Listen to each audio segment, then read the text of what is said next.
les Nouvelles Hybrides m'ont demandé d'exposer en 5 minutes dans mon smartphone quel était l'écrivain de ce siècle ou du précédent que j'estimais important de connaître, je n'ai pas réfléchi très longtemps.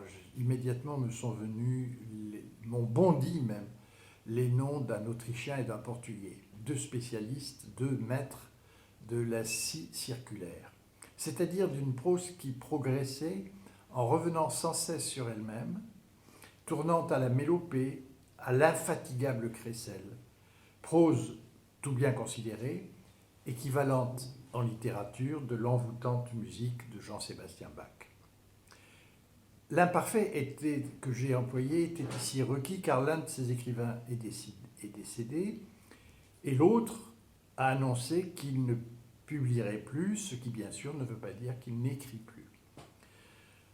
Cependant, on ne m'a demandé qu'un nom et j'ai écarté à regret celui de ce névrosé furieux de Thomas Bernhard, 1931-1989, pour ne célébrer que celui du psychiatre Antonio Lobo Antunes, lesquels, névrosés et psychiatres, ne se sont, à ma connaissance, jamais rencontrés, et du moins dans un lieu de cure.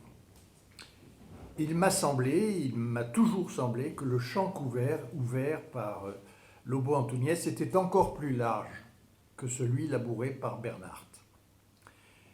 Lobo Antunes est né en 1942 dans un Portugal qui était tenu en dehors du deuxième conflit mondial par son inamovible Premier ministre, Antonio de Oliveira Salazar. Mais il n'en serait pas quitte pour autant avec la guerre, loin de là.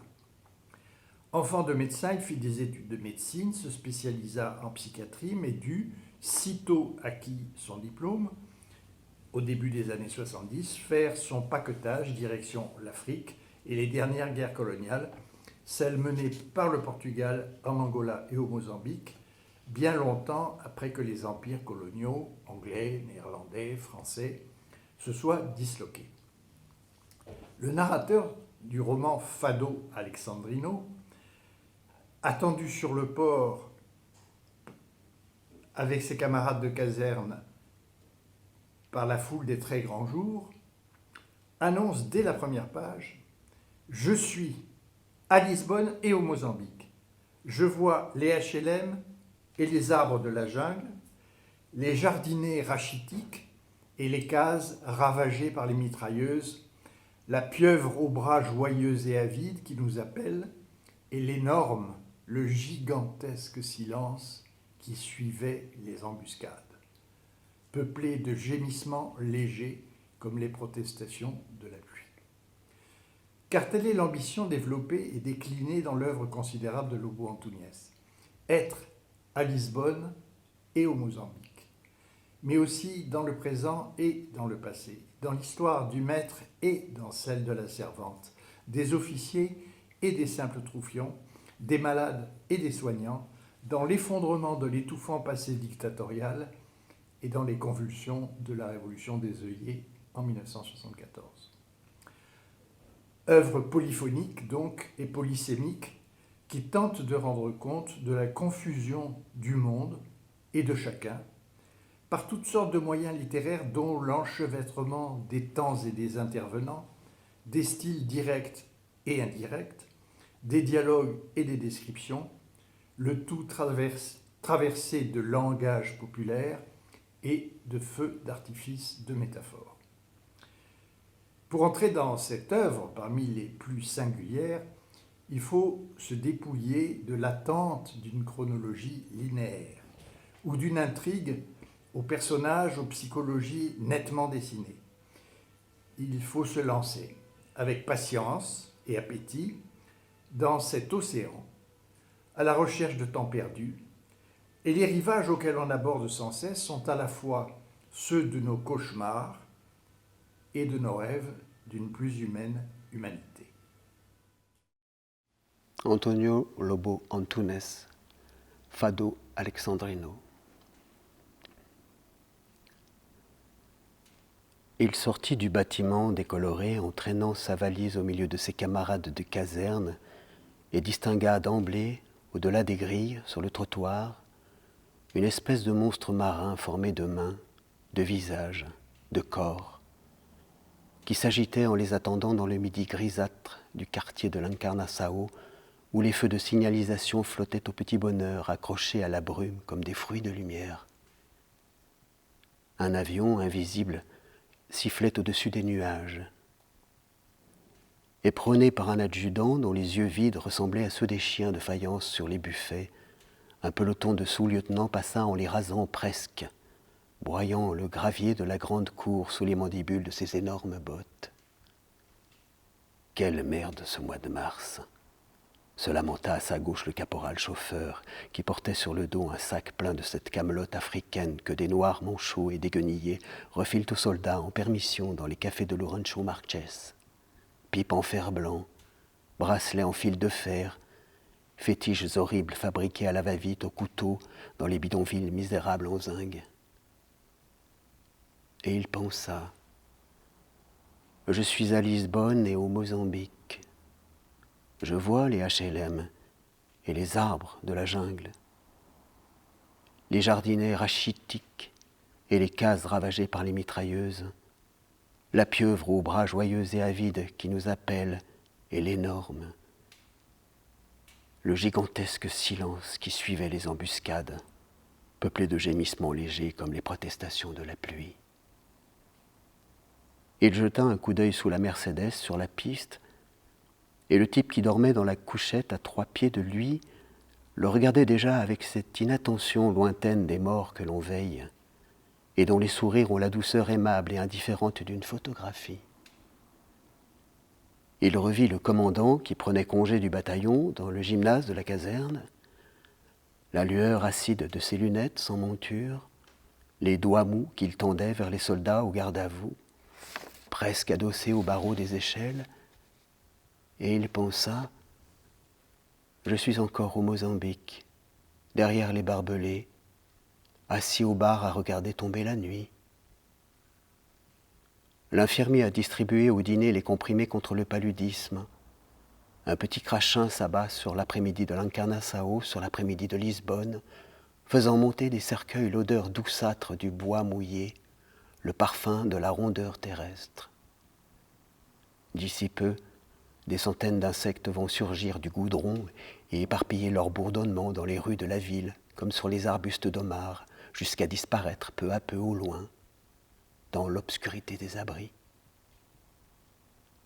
Le caporal chauffeur changea son paquetage d'épaules et aspira l'humidité de l'air avec indignation. Quel foutu temps depuis qu'on est ici. Les têtes s'accrochaient aux grilles. Les visages se fendaient en éclats de rire énormes. Des voix confuses, aiguës, nous appelaient pêle-mêle.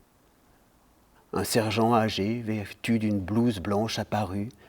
Il fumait d'un air ennuyeux à la porte du bâtiment marqué d'une croix rouge. Il rentra en traînant les pieds, et le soldat entrevit l'angle d'un bureau, des armoires vitrées, l'échelle décroissante des lettres destinées à l'angoisse des myopes. Lisbonne, pensa-t-il déçu. 28 mois à rêver de cette saloperie de ville, et pour finir, Lisbonne, c'est ça. Tandis qu'une camionnette chargée de bière gémissant sur le gravier passait le portail, et que le fusil jouait de la sentinelle et les syllabes morcelées des publicités pour le Porto s'en démannent et le dentifrice Binaca dépassait des toits, les officiers jouaient aux cartes dans le hall du mess en attendant la soupe du dîner. Mais il n'y aurait plus d'attaque aujourd'hui. Il n'y aurait jamais plus d'attaque. Fini les sentiers de brousse, les bombardements, la faim, les massacres. Me voici à nouveau dans le quartier de l'Encarnação, parmi les maisonnettes pourries, comme des dents carriées, près des gencives puantes et ouvertes des égouts, que des capverdiens armés de pioches martèlent sans entrain.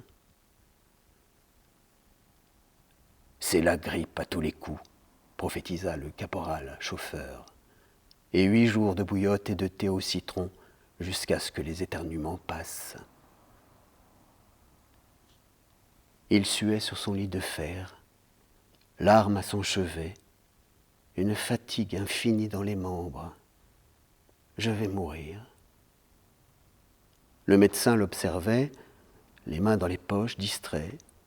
Une demi-heure plus tard, quelqu'un lui ordonnait de se mettre sur le ventre et au même instant, on lui administrait dans la fesse un fébrifuge. La douleur se répandait dans sa chair comme si une molaire, en feu, incendiée, subitement son derrière. Complètement immobile, les yeux fermés, il sentait son propre sang bondir sur l'oreiller, contre son cou, semblable à une bête affolée qui tente de s'échapper, et autour de lui, la rumeur tranquille des arbres et des voix qui l'appelaient, de l'autre côté des grilles, avec une jubilation confuse. Chaque feuille, pensa-t-il, est une langue qui tressaille, chaque orbite un nœud saillant du bois, chaque corps une branche qui s'incline, qui s'épanche effrayante. Le lieutenant du service général, abîmé dans ses pensées, traversa au trot l'ombre et filé d'une Mercedes dont la calandre s'étirait dans un interminable soupir, et sur le trottoir, il embrassa un vieux qui traçait dans l'air avec la pointe de sa canne d'indéchiffrables signes d'émotion. Il trébucha sur la valise en enjambant précautionneusement son voisin de couchette qui gisait sur les pavés de Lisbonne dans une répugnante flaque d'intestin. Il détourna les yeux pour ne pas apercevoir le trou de la balle dans l'oreille, et il remarqua que la pieuvre humaine qui les attendait dans une angoisse heureuse se distendait comme prise de colique près du portail et engloutissait les soldats un à un dans une clameur carnivore de baisers. « Ils vont aussi me manger, pensa-t-il, épouvanté. Ils vont me dévorer avec leurs tentacules faits de manches, de chemises, de cravates, d'imperméables, de pantalons, des robes usées et tristes des veuves.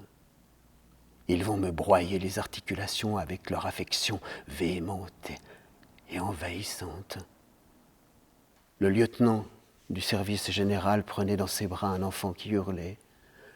Un gradé disparaissait à son tour dans un tourbillon de bourrades et de tapes dans le dos, et le soldat se souvint de lui dans la jungle, transportant un mortier sur le dos, avançant obliquement au milieu des arbustes dans la quiétude du matin, en direction du village noir abandonné où des braises tièdes et ternes agonisaient.